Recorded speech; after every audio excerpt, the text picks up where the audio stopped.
नमस्कार मित्रांनो, स्वागत आहे तुमचं आपल्या फिरत्या गोष्टीमध्ये.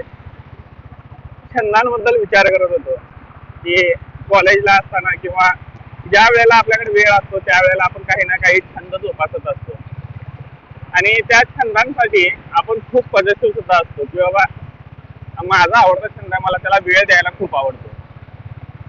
पण ज्या वेळेला तुम्ही कामाच्या शोधामध्ये असता आणि कामाच्या शोधात असताना रिझ्युमे तयार करता, सीव्ही तयार करता, त्यावेळेला छंदाचा एक कॉलम देतात हॉबी नावाचा.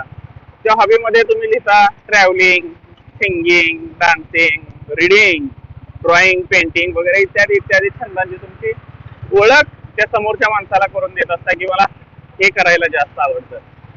पण तुम्ही एक गोष्ट लक्षात घेतली का, ज्या वेळेला तुम्ही त्या रिझ्युमे मध्ये त्या सीव्ही मध्ये स्वतःचे छंद लिहिता त्याच वेळेला तुमचे छंद नाहीसे व्हायला चालू होतात. तुम्ही त्या तुमच्या छंदांना वेळ द्यायला कमी करता.